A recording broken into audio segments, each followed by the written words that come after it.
delighted today to be speaking to Ilana van Huyssteen-Meyer, who's the Global Head of Private Clients at Negroni. Welcome, Ilana. Thank you very much, David. I'm impressed. You got the surname pronunciation out of the way quite nicely. Terrific. Well, look, lovely to see you here today at the Mount Nelson Hotel in Cape Town. Looking forward to seeing you tomorrow night at the networking dinner. Yes. But for people who haven't met you before, it'd be interesting to hear a little bit about your background and Negroni and what you do as a business. Okay, all right. Well, I think as soon as a South African opens their mouth, doesn't matter how long we've lived overseas, everybody goes, "You're from South Africa." So I am South African, grew up in the Free State, moved to Cape Town 25 years ago, and then spent the next 20 years living in different parts of the world. I've spent some time in the Middle East, I've lived in East Africa, and more recently I relocated to Portugal. So for the last 8-9 months or so, I've called Portugal my home. And it's been an interesting move. I specifically moved to Portugal to join Negroni's, who's a citizenship and residency by investment company. And we offer the same services and products as other citizenship and residency companies.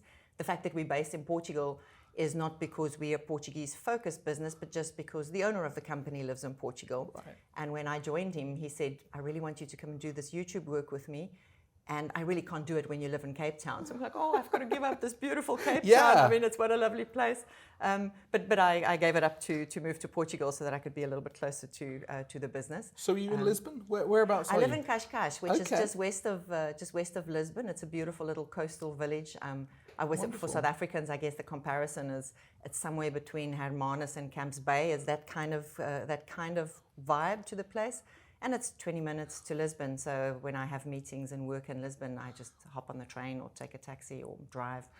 So it's beautiful. I get the best of both worlds. And there's a lot of demand from Portugal globally, isn't there, for high net worth clients? I mean, it comes up an awful lot in conversations I'm having, whether from Europe or further east. I mean, what do you see in Lisbon? I think as South Africans, we always think our problems and our challenges are so unique, and people do know about Portugal. The Portugal program has been very well promoted and sold in South Africa, but we get a lot of interest from all over the world. More than half the investments going into Portugal at the moment actually comes out of the US and Canada. So South Africa is still a large part of that investment demand. But a much bigger portion of the investments are now coming out of the US, which is interesting because people then say, but why would people want to go from the US somewhere else? Because there's such demand from other countries to invest in the US and become US green card holders. But the same volume of business goes the other way. So it's very interesting when you start looking at the global trends of where people are moving to and why they move, and the reasons for why they move is very similar. Every country has their challenges. And we find that the reasons why people leave are fairly similar, but the reasons why they go to different places is different, if that makes sense. You have your push-pull factors of different countries and territories and programs are different.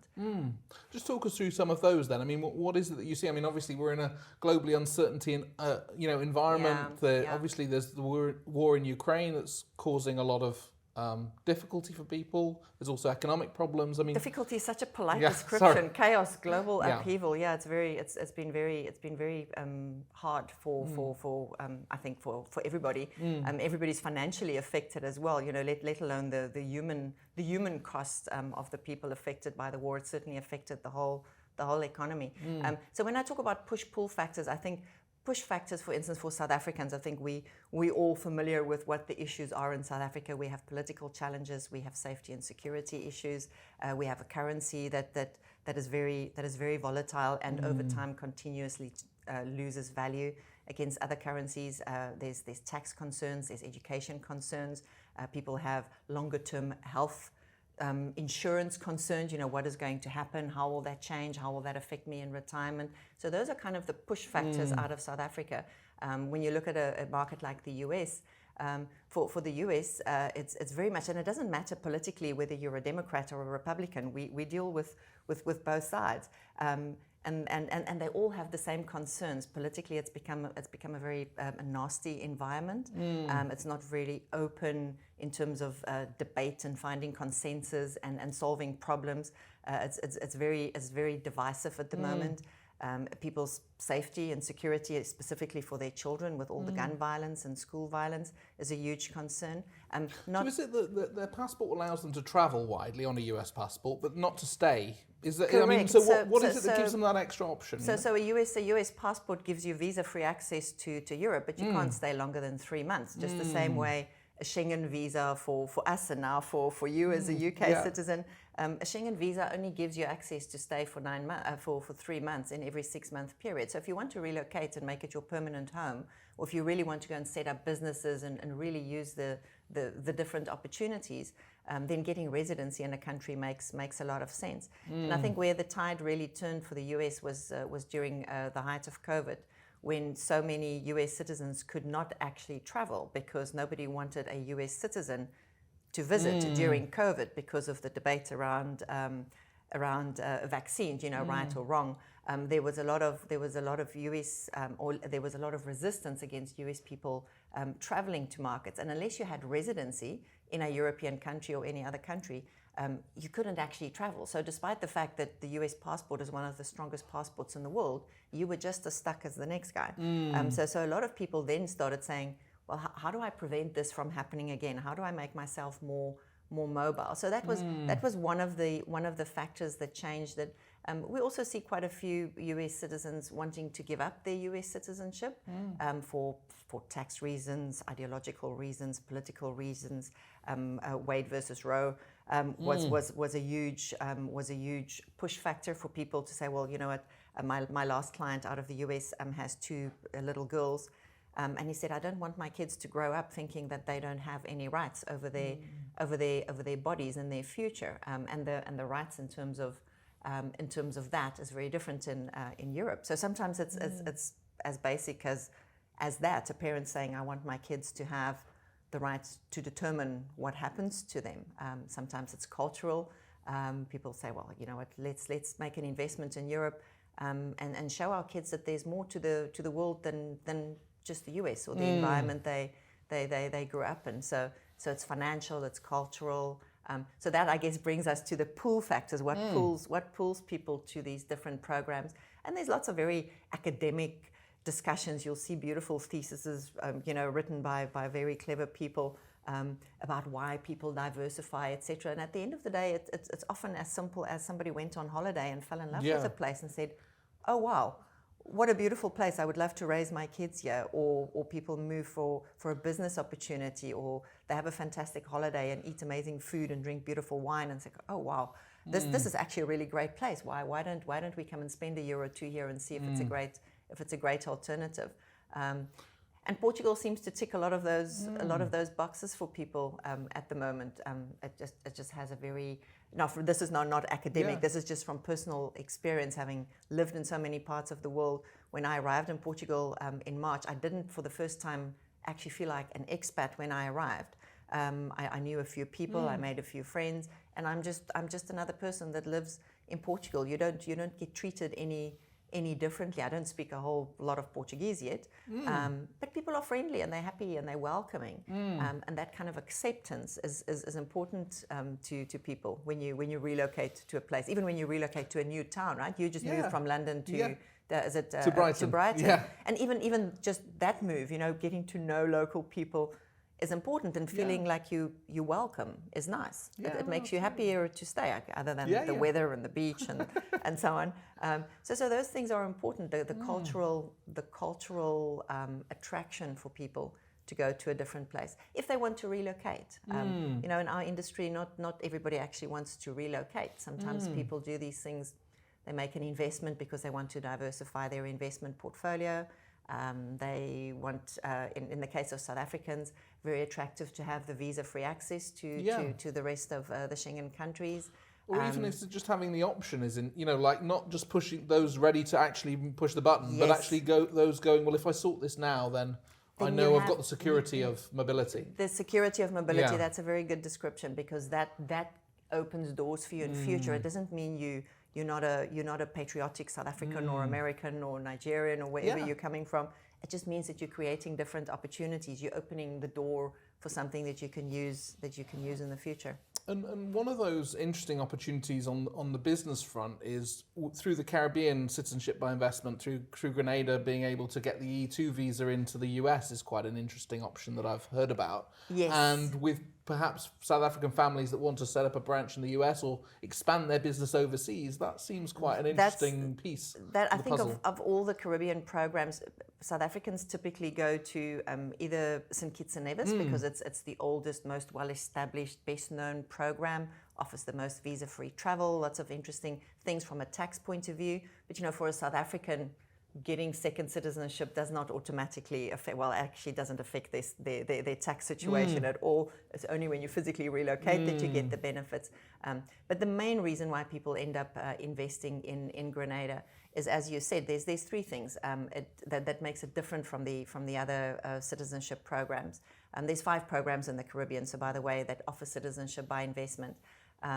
And what Grenada does differently, until very recently, it was the only program that offered visa-free access to China, although Dominica now offers that too. They recently signed a visa-free agreement with China. So for tech people with tech businesses, import, exports, etc., it's quite torturous getting a Chinese visa. For a lot of them, it's really worth just having a passport that gives them the visa-free access. The university in Grenada gets a lot of attention. The St. George's University, it's a privately owned Canadian university, and it is the largest US accredited medical faculty outside of mainland America. So a lot of doctors that practice in the US were educated in Grenada. Of course, your challenge there is that when you send your kids so far away to a university that's based on a beautiful beach, you have to be quite sure that they're going to attend class and not surf all day. So we have to make sure that the kids are dedicated before you send them that way. But then the E2 visa is a very big attraction. But I think it's important for people to note that when you invest in that and you get that Caribbean or that specifically Grenada citizenship, it doesn't automatically qualify you and give you access to the US, right? That's step one. Is first get citizenship of a country that has a good E2 visa treaty with the US.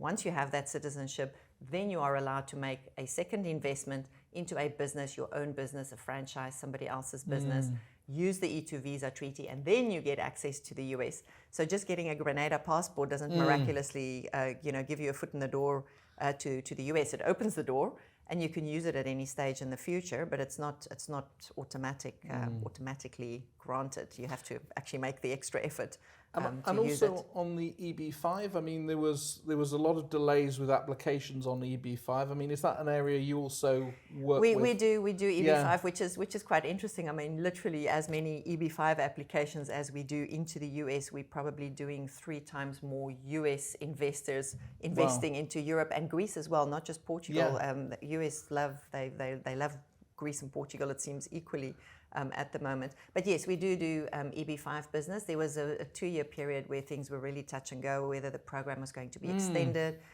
They increased the amount and then they reduced it a little bit. And things are back on track now. So we are doing a lot of EB5 investments. Okay. But it's a very different investment process, for instance, than the golden visa programs in Europe. Because with your EB5, you're making an investment in somebody, you're funding somebody else's development of their project, right? You're not investing in your own business or your own company or your own development. Whereas when you're investing in Europe, you're buying real estate or investing in a fund or structuring a company, you actually own the asset. So it's a different investment process, and I think psychologically a different thing. Depends on what people are comfortable with and how badly they want to become US citizens. If that's what you really want to do, then EB5 is a good way to do it. But just looking across Europe, I mean, there's lots of programs out there. I mean, perhaps you could give us a little summary of how you see it. Yes. I've just written a whole series of articles on the difference between Portugal and Greece, because on paper they look fairly similar, and until you really dig into the detail of it. It's only when you go, they say the devil is in the detail, right? You really have to understand the structure of it and how it works and how you qualify and how it leads to citizenship. And that really is what determines what people invest in. So if we look at all the residency programs in Europe, Spain, Italy, Cyprus, Malta, Greece, Portugal, they all offer residency by investment programs. And the only which gives you access across Europe, so you could take that investment and... Yes, but what it does though is once you have your residency permit in each of those countries, it gives you the right to permanently live in that country. And in some cases, it gives you the right to also work in that country. Some of these residency programs don't give you a work permit. So for instance, Cyprus and Greece, residency does not allow you to work there. You can freelance and you can start a business, but you don't have a work permit. So you're not employable in the normal job market when you move there. So if that's important, then those two programs don't work. Whereas Portugal gives you a work permit. It gives you access to free healthcare, to free public schooling. And the healthcare is pretty good there. There's a lot of people that move to Portugal specifically because of the longer term access to healthcare at a fraction of the price of what you can get it in the US or South Africa, for instance. But the main difference between Portugal and all the other residency programs is that it is the only country where you can make an investment, get your residency permit, and ultimately be in a position where you qualify to apply or you're eligible to apply for citizenship without physically having lived there. All the other programs, and that's a big thing. I mean, think about that.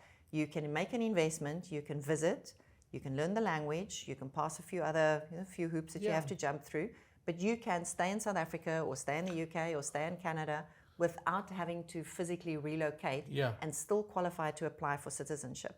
So for people that have young kids that are still in school or that have businesses that they run, that's a very big plus. Not everybody is in a position where they can make the investment, pack up and move and live in a country permanently for 5 or 6 or 7 years, like you have to do in the UK, to get that citizenship. So that's one of the main reasons why Portugal is so attractive. The actual residency process is quite torturous because it's not a particularly efficient country from an administrative point of view. The bureaucracy is a little bit painful.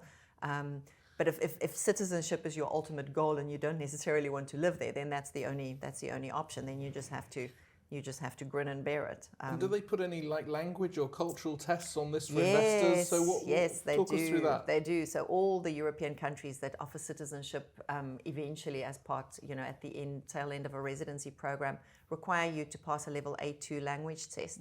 So that's significantly more than, touristic ask for directions or order a glass of wine. You really have to be able to hold a conversation in that language and pass that language test before you are allowed to apply for citizenship. So when I sit with a client and they say to me, "There's no ways in the world that I'm going to learn another language," then you go, okay, well in that case Europe is not the answer. You can't go there if you're not going to learn the language. Then you rather look at a Caribbean citizenship option that at least gives you mobility, although it doesn't give you the right to live in Europe permanently. Greece is the only program that also requires you to, in addition to the language test, also pass a cultural citizenship test. So you really do have to know about the culture, the history,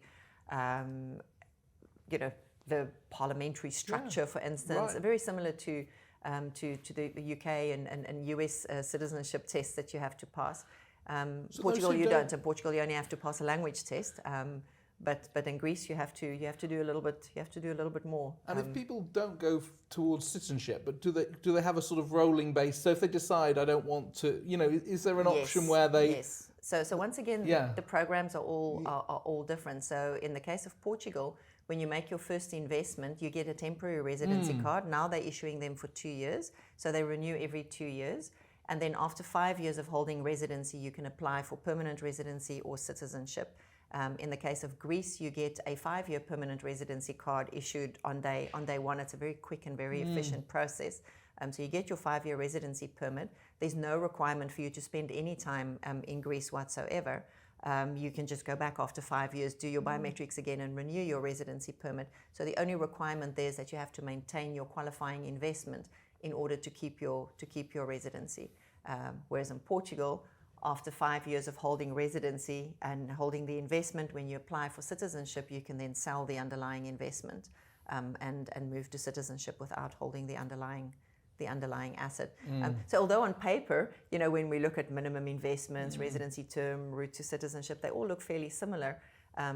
It's the how long do you have to hold it, how many times do you have to renew, how much time do you have to spend, how much time do you have to spend learning the language, how hard is it to learn the language, you know, Portuguese versus Spanish versus Greek, for instance, you know, these are very different languages.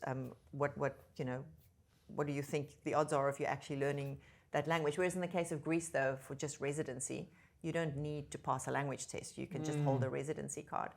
So many of our investors that are going the Greek route are doing it just because they want that safety and security of knowing that they have residency somewhere else, that they welcome somewhere else in the world if it ever becomes necessary to use it.